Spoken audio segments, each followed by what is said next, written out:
Thank you very much. Well, good morning. As you know, my name is Fiona. What an introduction if I haven't had you round for dinner yet. It will be soon, although we are having kitchen work done, so it won't be in April or May or June. Anyway, so my name is Fiona, and as of the end of January, Steve and I are now on the senior leadership team here, but we've actually been involved in this church, or the church that sort of became this church, since I was 17, so that's all of, 20 years ago, and a bit more. We have new jobs now as well. Steve does tech, I do kids work, of course they're with the lovely Richard, he's an amazing storyteller, they'll be having lots of fun up there today. And it's nice to be here teaching the adults rather than the children for a change. We've got 3 children. Josh is 29, makes me feel old. Seth is 25, Caris is 23. I keep needing to remember that she's not 22 anymore. And we are also the very, very, very grandparents now of Benji, who's 3.5, and so funny, and Elodie, who is 2 and so full of character. We'll watch those kids as they grow up. We're lucky enough to look after them on Mondays. We both have Mondays off work. And the rest of the week, I'm a teacher, so I teach a lot. I'm actually what we call a SENCO, which is a Special Education Needs Coordinator. So I watch over and manage all the children in our school who have any additional needs. And it's a normal mainstream school, but as in any school, you always have children with extra needs. So I also teach cookery, which is great, from years 3 to 6. So I was quite excited about doing this talk today, so I tried it out on the kids last week because I was doing kids' work last week. So there will be a few times I will refer to that. Now, as you know, I hope, the theme for this whole year is pursue. I did actually drop that in earlier on to the people praying so that I would have an answer. Yes, and of course, at the moment we are doing Heart Smart. Great graphic behind me. So Tim's message last week, there's not too many spoilers if you haven't heard it, but do catch up with it, was basically looking at who we are in Christ. And it reminded me of what we call the 3 S's, which is something that Steve and I learnt on our marriage preparation course a long time ago, because we'll have been married 32 years in 11 days' time, so long time ago. But it shows how much it impacted me, because it's been a bit of a joke that I've gone on about these 3 S's ever since that course all that time ago. So our 3 S's stand for security, self-worth, and significance. And basically, I felt that everything Tim spoke about last week narrowed down to these 3 words. The fact that security is, I looked it up in the dictionary, protection for or against potential harm, and that state of feeling happy and safe, free from danger and worry. Oh my goodness, that's what God can offer us. That, if we have our security in Him, wow. Self-worth is a real buzzword at the moment, isn't it? Well, it certainly is in school. It's that feeling of confidence in yourself.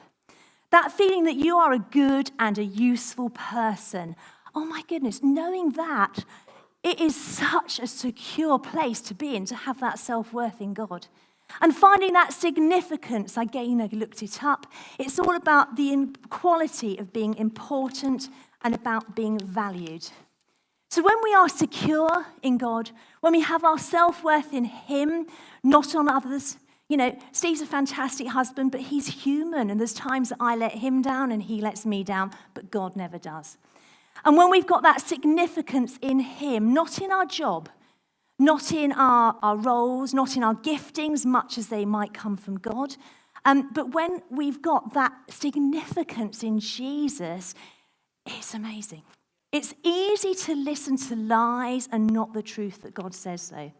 And so it's really important to remember some of the key verses that we looked at last week. Because we might say, I'm going to amount to nothing. I'm not very, I'm no one.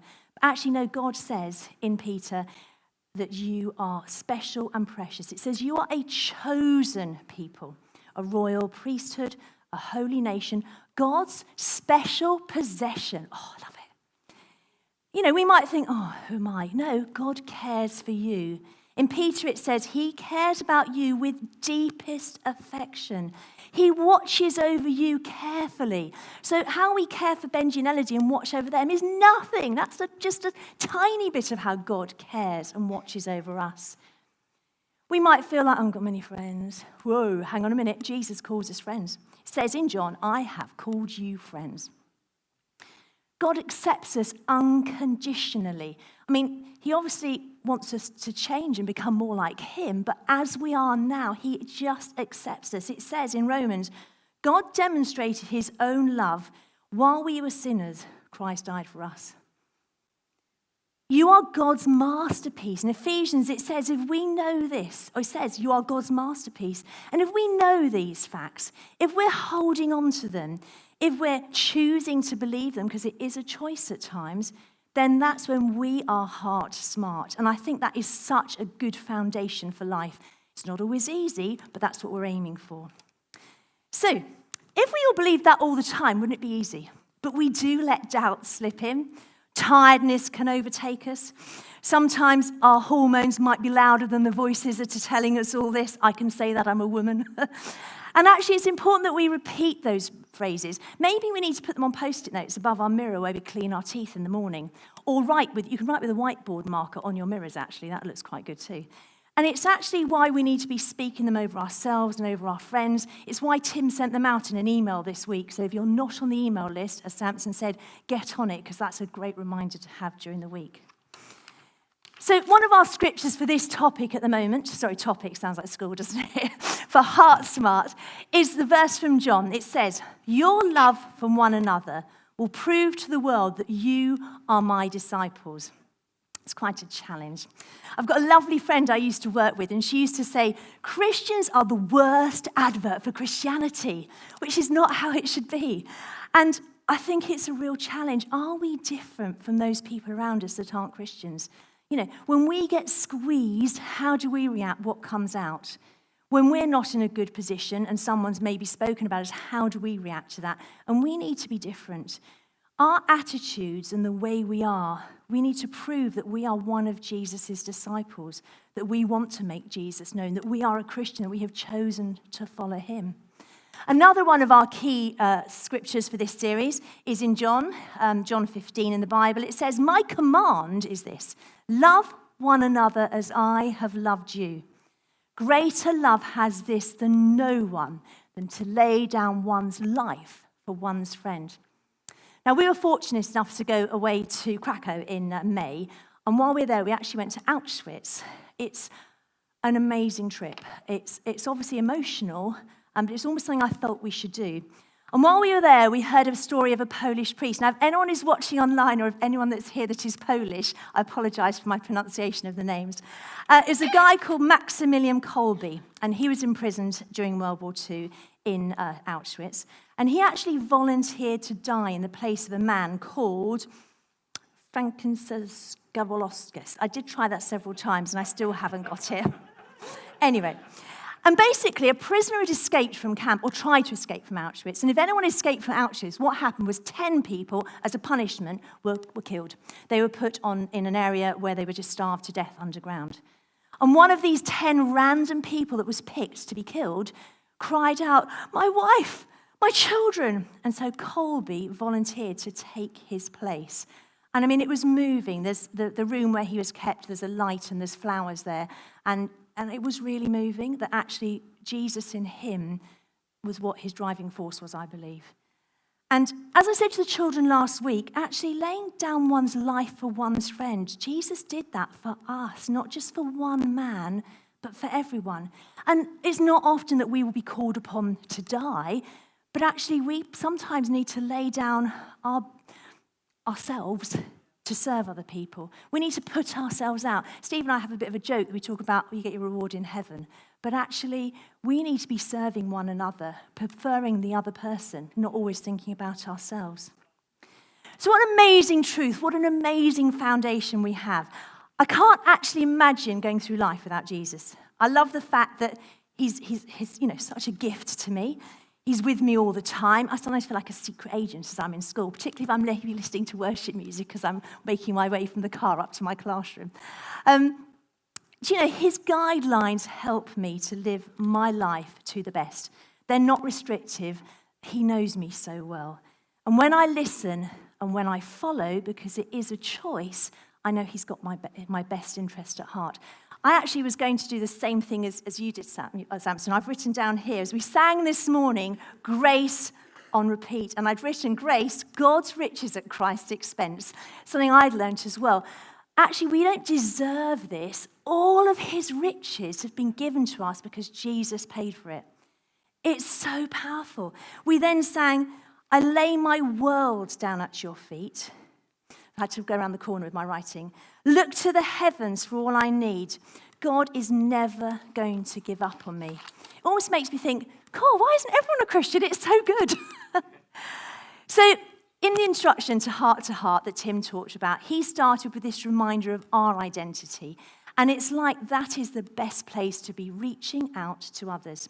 So we're going to think today about reaching out and about serving. I'm aware as a teacher, friendship is so natural. You look at kids in the playground and they're desperate to be friends. They run up to each other after that maybe initial shyness. They want to chat, they want to play together. And we were made for relationships. In Genesis, right at the beginning in the first book of the Bible, it says, God said it was not good for us to be alone, so he gave us relationship. And it's important, it's not just for ourselves. Once we're secure and we've got that good foundation, we can then move out from that. And as we're in that secure place, we have so much we can offer other people. So friendship is important. We can share the amazing gift that we have knowing about Jesus. And in the book of Romans, which should come up on here, it says, love one another with genuine affection. Take delight in honoring each other. Now, Romans was written by Paul to the people, apparently in about 55 or 57 AD, so about 22 years after Jesus had died. And I love, in this New Living Translation, it talks about genuine affection, because that's what love is, it's genuine. But it's not always easy. Can we genuinely love that really annoying motorist that's cut us up, for those of us that are drivers? Can we genuinely love the colleague who maybe puts us down or is rude about us, or is negative all the time? Can we actually genuinely love the person who lets us down or disappoints us? But that is the God-given response that he is wanting from us. And that's what we need to aim for. Now, aiming is a good start. And if we don't always hit the target, then don't worry, because actually aiming is what we're starting with. And the good news is we don't have to do this alone. That's why we are in a family and a community here, because we can help each other. We don't need to gossip and backbite, but we can share the people that are annoying us and ask for help and ask for prayer. And the amazing thing is, of course, Jesus left the Holy Spirit, who gives us power and helps us in situations.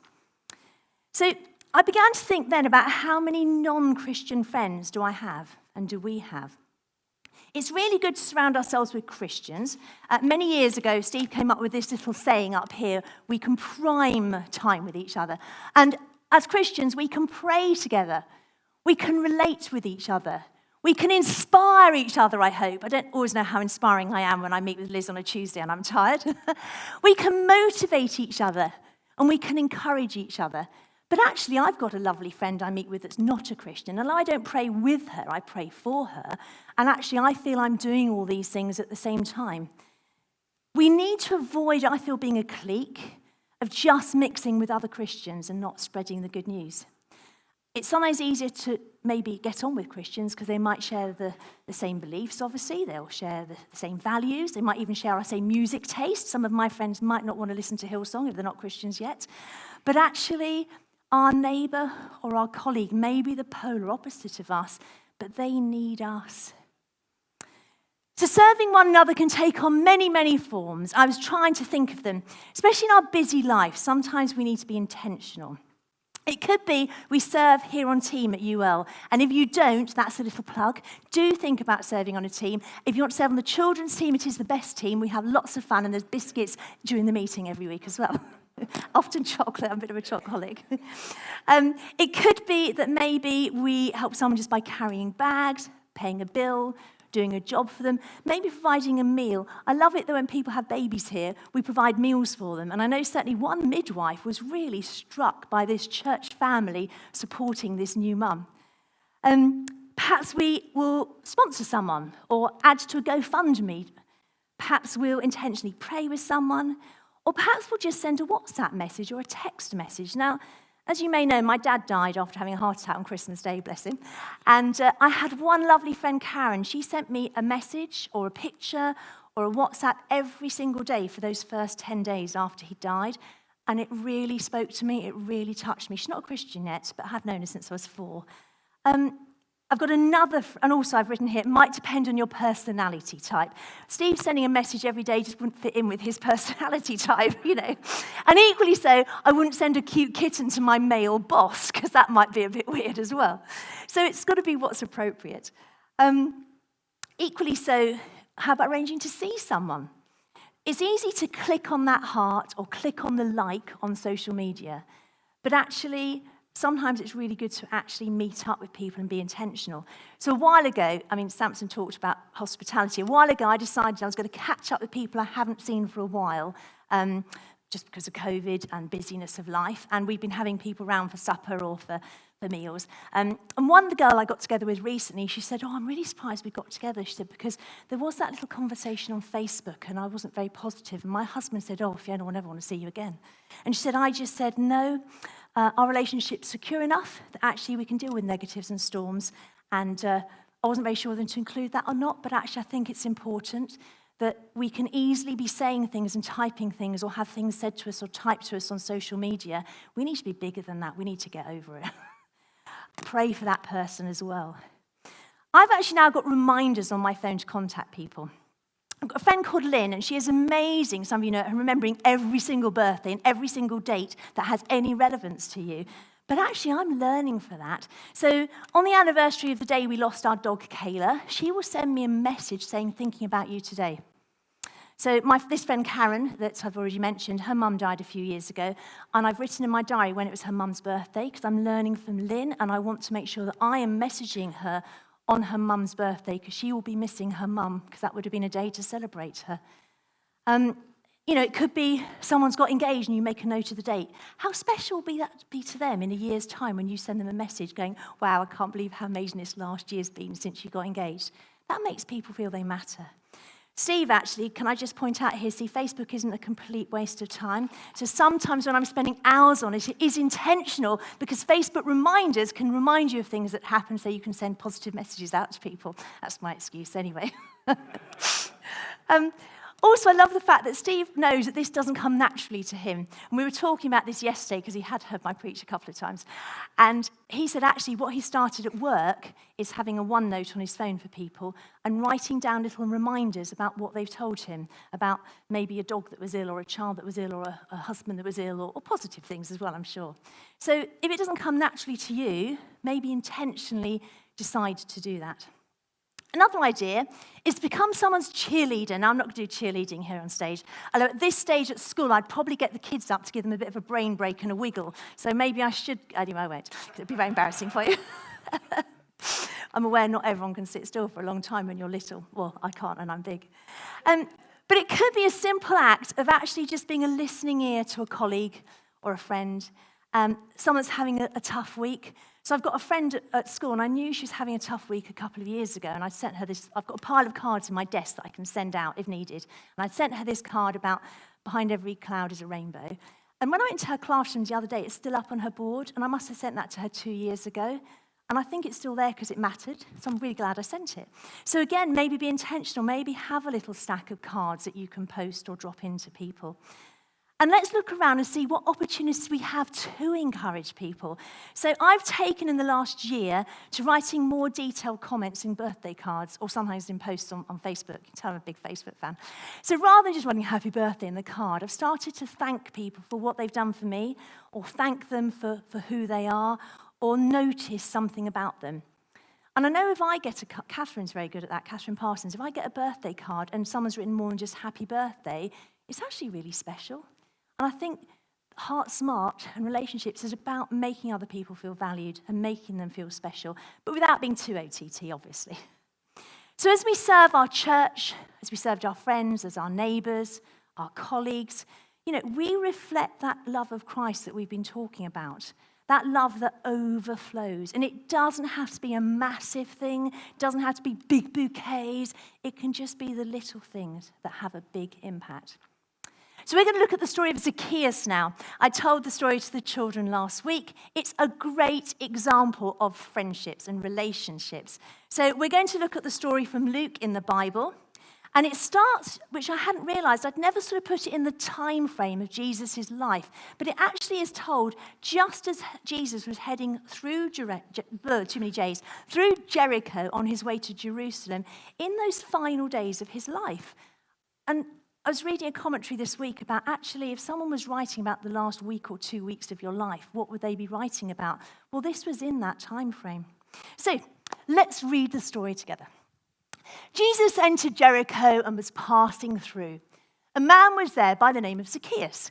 He was a chief tax collector and he was wealthy. He wanted to see who Jesus was, but because he was short, he could not see over the crowd.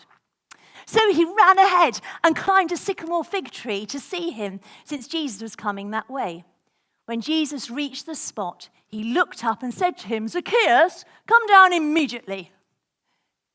I must stay at your house today." So he came down at once and welcomed him gladly. As the people saw this, they began to mutter, "He's gone to be a guest at the home of a sinner." But Zacchaeus stood up and said to the Lord, "Look, Lord, here and now I give half of my possessions to the poor. And if I've cheated anyone out of anything, I will pay him back 4 times the amount." Jesus said to him, "Today salvation has come to this house, because this man too is the son of Abraham. For the Son of Man came to seek and save the lost." A good story. I remember singing a song about it as a little girl that went, "Zacchaeus was a very little man, and a very little man was he." So I had a great opportunity to tell this story in the summer. Steve and I went to Malawi. And when we were in Malawi with a team, we were going to work in schools. And we went to one school and were asked to do assembly. And so we told this story. But assembly there was a different affair from assembly here. There was over 1,000 children all outside. And they had a big mud bank, probably about the height of this stage, that if you were speaking, you spoke on that. And then all the children stood in lines. But the cool thing was, because it was outside, there was a tree on the stage. So we were able to tell the story of Zacchaeus, and the boy in our team that was playing Zacchaeus was actually able to climb the tree. It's the best assembly ever. So Zacchaeus, as we know, was not a tall man. He had to climb that tree to be able to see Jesus. And yet, I was thinking about it. Zacchaeus must have known something about who Jesus was to want to see him. Maybe he was just nosy and saw a crowd. But I feel that it was more than that. You know, we've just had the story of a blind man being healed. I bet he'd heard about that and he wanted to know, who is this Jesus? And I wonder if our friends want to know who this Jesus is, if they know him. Or have they even heard about him? Or do they have a completely false impression of what Christianity is like and who Jesus is? I've heard the expression that non-Christians don't read the Bible. They read Christians. They read us. They look at people that have made that decision to follow Jesus, and they look at their lives, and it's their lives that makes the impact.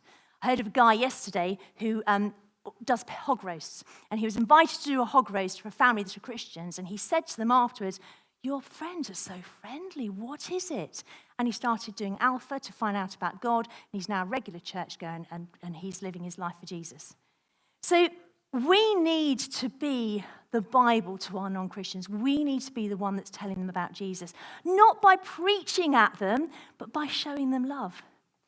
Now, at the point in the story where Zacchaeus is climbing that tree, it's obvious he was looking for Jesus. And I'm aware people today are looking, they are searching.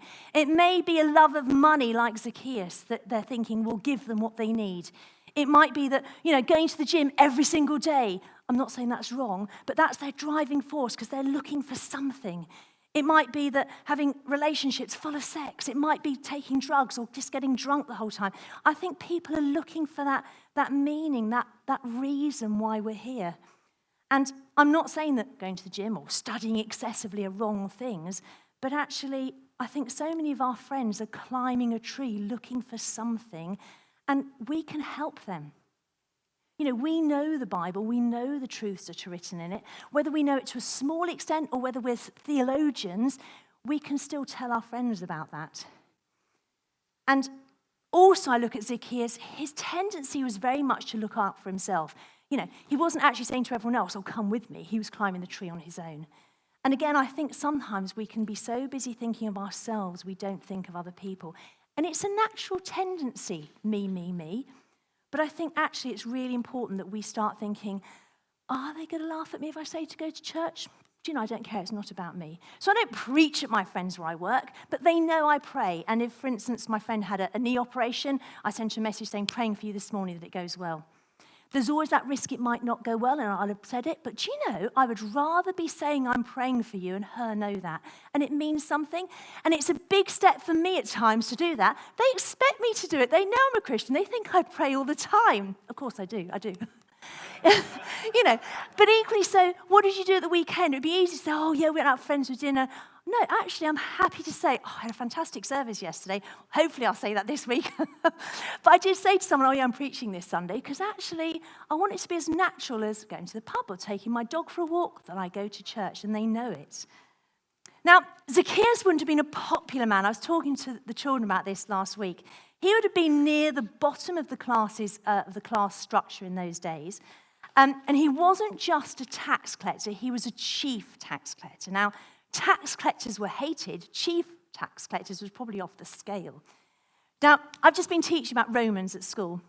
And basically, the Romans were in charge of that area. They had invaded, they'd taken over. And tax collectors were Jewish people, and they would collect tax from other Jewish people to give to the Romans, who were hated. So therefore, the tax collectors became hated. But also, it was well known, and Zacchaeus alluded to it, that they often cheated. So last week when I was telling the story, I said to the kids, "Right, you need to give me £100 in tax, but actually I'm going to take 200. And as I was pretending to take 200 off them, they were "That's not fair." They were full of indignation. And that's what it was like for the tax collectors of those days. And I love the fact that there's several verses in the Bible that talks about how terrible tax collectors are. One of them says, "Even tax collectors and prostitutes will go into the kingdom before you." So they're linked with prostitutes. Another voice says, "If they refuse to listen, treat them as you would a pagan or a tax collector." And then there's a Pharisee that stood by himself and prayed, "God, I thank you that I'm not like other people, that I'm not like robbers, evildoers, adulterers, or even like this tax collector." So, tax collectors are linked with all those awful people, the dregs of society in those days. But Jesus wanted to talk to him. Now, Zacchaeus admitted at the end of the story that he had cheated people, and I learned something this week. When he said, "I will pay back 4 times the amount," apparently that is the amount that was set in Old Testament law for repayment if you had cheated someone. So, interesting. He obviously knew his Old Testament law. So Zacchaeus was unpopular. He was linked with all the people of the society at that time who would have been considered the lowest of society. Jesus called him by name. I love the fact it's by name, not just you up there, but Zacchaeus. And then he invited himself to his house. Now, it's a bit like, King Charles coming here and saying, "I want to come to your house, Stephen, Fiona." Wow! You'd expect Jesus to go to someone important's house, not to a tax collector. And it made me think, how do we treat the people in our lives that are maybe a bit needy or unpopular or a bit weird or quirky? And how good are we as adults at befriending those people that are maybe slightly marginalised in society? Now, as I said earlier on, my job is I'm a special needs coordinator. And it's a mainstream school, it's not a special school, but we have a lot of children who have got additional needs. So we often refer to children that have a different way of thinking as being neurodivergent. So their brain, their neuro part is a bit different.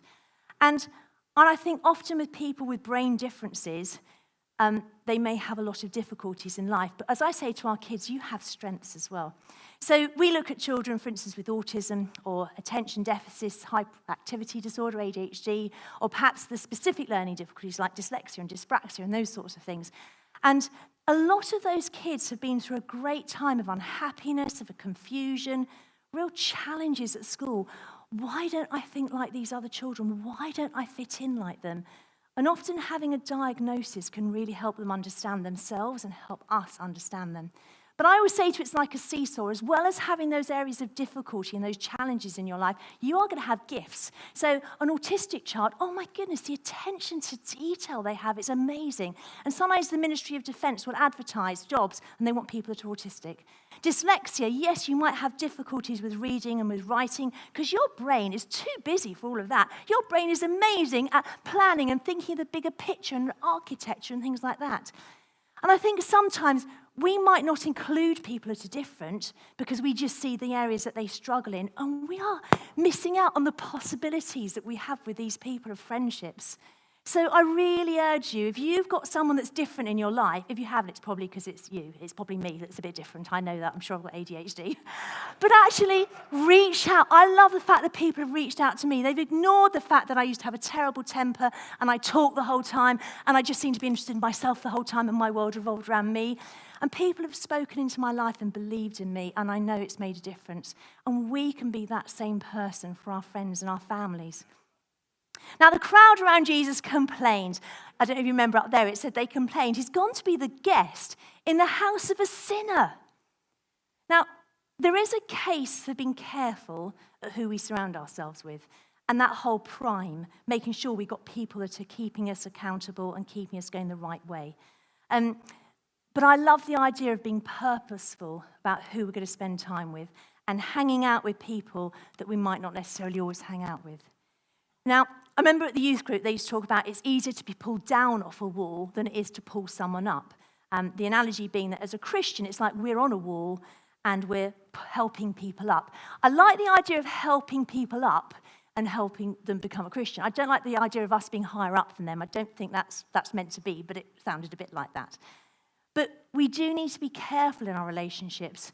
You know, when we're helping people up, make sure we don't get dragged down at the same time.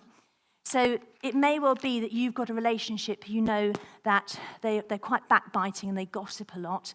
I've got a friend like that, and I know I have to be really careful not to be pulled into gossiping and backbiting. It may well be you've got a friend that you know can get quite angry, but as they get angry, it gets you angry too. So that's a time to be talking to the friends in your midweek group or church and just saying, I want to help this person, but I don't want to get dragged into it. Please, will you pray for me? Will you stand with me in this relationship? Now, I've written here, I know if you know that certain relationships cause you to slip, then maybe it isn't a healthy relationship for now.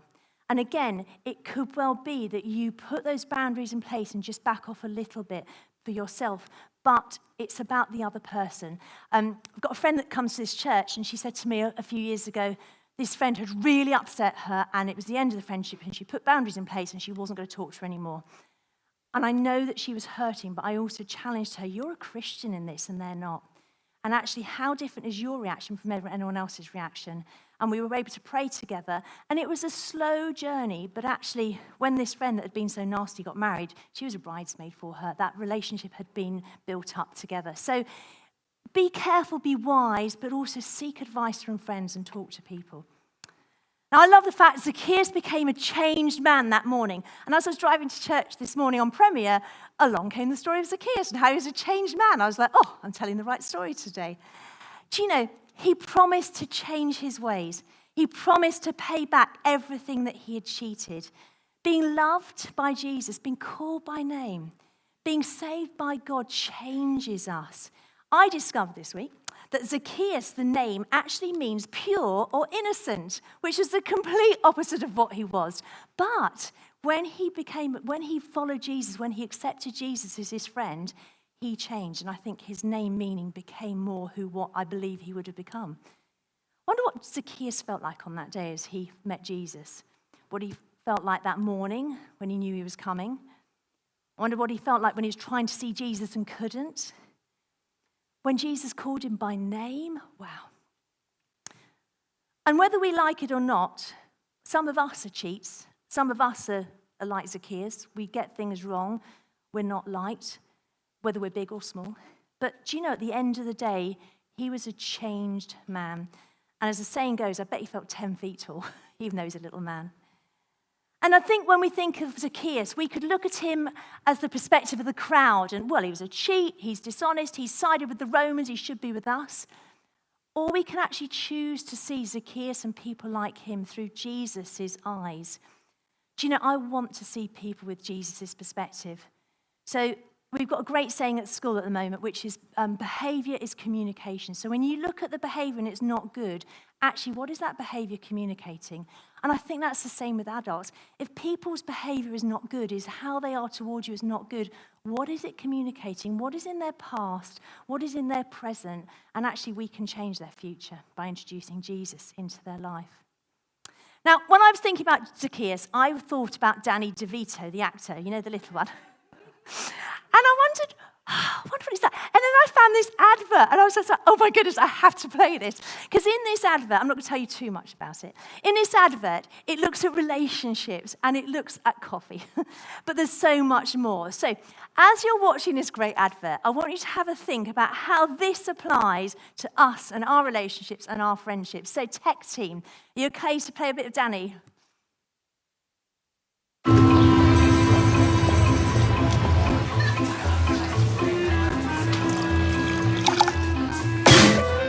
What's that?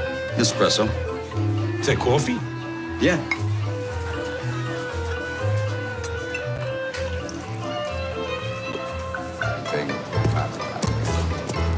I want in.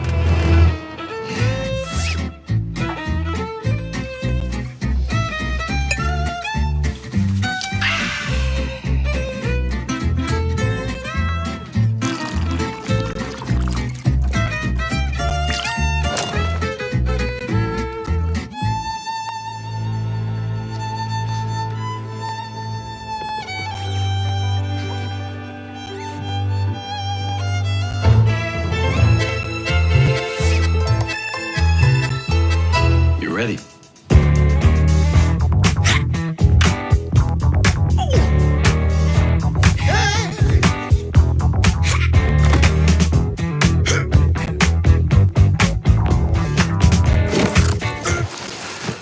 that coffee?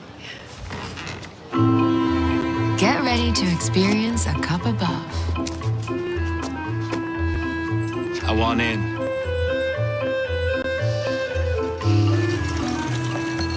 Espresso.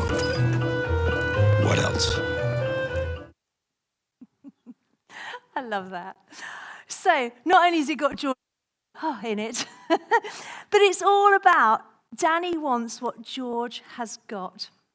And it's all about the whole process. I love the fact where he's drinking the hand washing water instead of washing his hands in it. I've never been anywhere posh where you get to wash your hands. But anyway, the support of others and how important it is. Having good role models. I love the fact about seeing the lifestyle and wanting it. Obviously, this is selling the product, but we're not selling the product. But actually, we want to be selling Jesus because he is worth selling. He's brilliant. It's all about stepping into that lifestyle, and it's a fun video. But I do need to just point out that at no point do I get any free Nespresso from this. And obviously, the best coffee is actually at Tatza. If you've not been to Tatza, Sutton High Street, worth a coffee shop. But I want it. I love that. Now in Philippians, it says, a guy called Paul writes in there, he says, I pray that your love will overflow more and more. And that's what I want. I want all of us, our love for Jesus, to be overflowing more and more and more. So that it's like we don't have to even do anything. It's just how we are and who we are. And Danny in that film, it was like he saw something in George that he wanted. That's what I want for us. Now, it may be you're watching today, listening today, and you're thinking, actually, I want him. And so there will be an opportunity at the end to pray. Because I know when I was about 17, I started thinking, oh, do I want to be a Christian or not? And at the time, I just thought, I'm going to wait till I'm old and boring, and then I'll do it. My children will probably say I was boring all my life. But there was something I knew was there, but I just wanted to put it off. I was a bit like, oh, maybe one day. But actually, I'm so glad I didn't put it off much longer. Because when I did that ABC, as I call it, that admit I've done things wrong and apologize, and believe, yeah, I do believe you, Jesus. I do believe you're real. I do believe that you died for me. And see for change. I want to change, and I want you in charge of my life. It transformed my life. It completely did. Now, it may be that you're already a Christian, you're sitting here today or watching online. I hope there's something else that has challenged you. Maybe you realize you need to be more intentional. A few years ago, we read that book, Walk Across the Room, and I don't know how many of you are in growth groups at that stage, but it's a book encouraging you not to preach on the roadside, not that there's anything wrong with that, but to actually walk across the room and befriend someone, find out what they're interested in, maybe do what my brother-in-law did. He's a Methodist minister, so he went and joined a gym to meet people, and he wouldn't tell them what he did for a job until he got to know them, and then he'd be like, I'm a Methodist minister, and they'd be like, wow.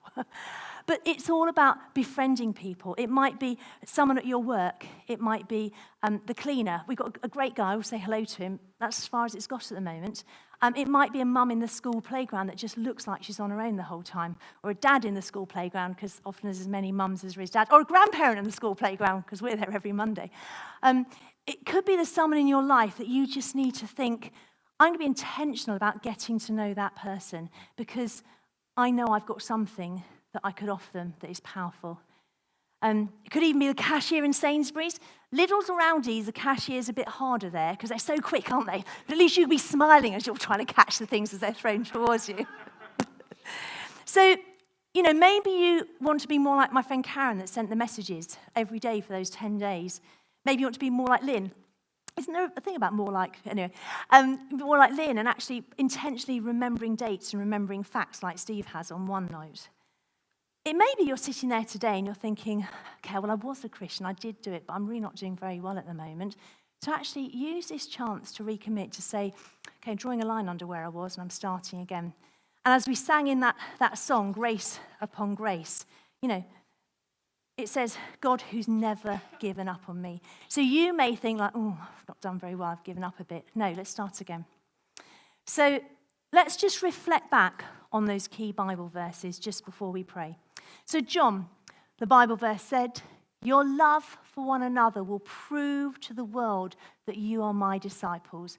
That's difficult at times. So if you would like prayer to help you have that sort of love, then, come up the front at the end. The next verse in John, it says, my command is this, love each other as I have loved you.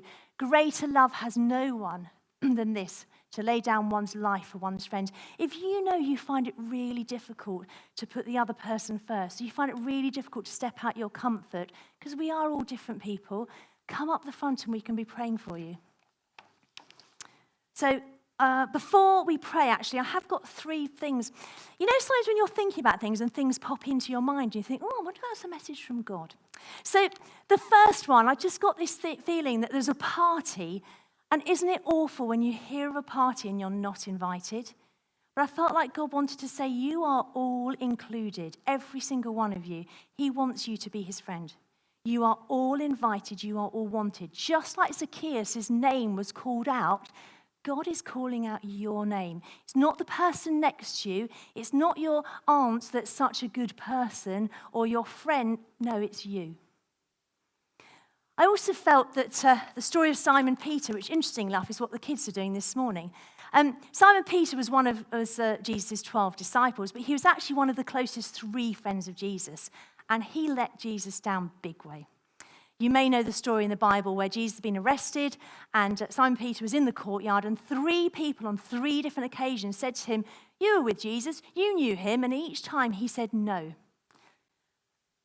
Now, it would be really easy for me, when I was rejected, just to completely turn my back on that relationship. Well, it's a natural thing to do. They completely let me down. But I love the fact that Jesus, later on, after he'd been resurrected, said to Simon Peter, do you love me? And he said it 3 times. It was almost like each time he asked, it was like cancelling out the rejection from before. And then he gave him a really important job. And I think when we've been hurt by people, that's not our natural default. And so it may well be that there's friendships and people in your life that have really let you down, that actually they don't deserve to be forgiven. They don't deserve a second chance. Can I just challenge you? They do. And it might not be easy, and it might be you need to pray for them for quite a while. Some of my most awkward parents at school have so much prayer. I hope they become Christians one day. But it may well be that actually you need to be praying for someone and that you will just get God to help you soften your heart. But that's not easy on your own, so do ask someone else to pray with you. And then finally, I was talking to a friend yesterday, And they were saying they went to a wedding, they were pregnant, they were feeling ill, they felt awful, and they sat next to this woman that was a professional violinist, and she'd just come back from Milan. And my friend Louise said, I just felt awful. I was like, oh my goodness, who am I? And about 2 years later, she happened to be talking to the bride and said, oh, I sat next to that friend of yours. She said, I just felt like nothing. I just felt like so stupid compared with hers, you know. And the bride went, oh my goodness, no, that violinist was raving about you. Every time I say, she asked how you were. Do you know, some of us, I think we feel like Lou. We feel like, well, we're nothing. Who are we compared with this person? But we don't know what that person's been through. We don't know their story, and we don't know what a difference it will make. And actually, if we're friendly to them and it makes no difference, we've tried. But if we're friendly to them and it makes a difference, we'll be so glad we did it. So if you're feeling a bit like, I'm not invited to the party, do come forward and let me pray for you at the end. Because you are invited. If you feel a bit like Simon Peter, that actually, you know, they've let me down, why should I? Actually come forward at the end and we'll pray, and we'll see if we can ask God just to help you get your heart softened, and we can be praying for that person. And finally, if you're a bit like Louise, just feeling like, well, who am I? No. Let's remember those verses that Tim sent out. Let's remember those verses that we spoke at the beginning. Actually, we have security, we have self-worth, we have significance in Jesus. Can I ask you to stand up, please, as we pray? Partly because it gives you a bit of a wriggle, a bit of a chance to have some exercise. If you've never prayed a prayer and you've never asked Jesus to be your special friend, then please, I urge you just to think, is this my time now? If you know that actually you've slipped a bit, then join in this prayer as well. And then I'll just pray for, I'll then pray for friendship at the end as well. So can I ask you to repeat after me? Lord Jesus, I admit I've done things wrong, and I apologize. Jesus, I believe in you. I believe that you were born and that you died to save me. And Lord, the C is I want to commit to you. And I want to change. I want to commit my life to living your way. And I thank you, Lord Jesus, that's all I need to do. And you've got your arms open, inviting us to be in a party with you. Amen. And if you did pray that prayer for the first time, or you're just recommitting, do come and tell me, please. And Lord, I just want to pray for everyone here today. Lord, I pray that you will help us be intentional in our friendships. Lord, I pray that you will help us reach out to people around about us, that you will help us befriend the hated or the not popular. Lord, that you will help us love the quirky and maybe those out of our comfort zone. Lord, I thank you that you invite us all to the party. You want to be with all of us, and you know us all by name. And Lord, I pray for those of us that have maybe been disappointed and hurt in friendships. Lord, that you will soften our hearts towards those people, and you help us develop a friendship. And Lord, I know some hurts can be major, major things, but you are a God that moves mountains. And finally, Lord Jesus, I pray that if we are feeling, well, who are we? That you will remind us that we have our significance in you, our security in you, and our self-worth in you. And I pray for all of us that you will just help us from that position of being heart smart in you, that you will help us reach out to those people around us that so need you. Amen. Thank you. Samson?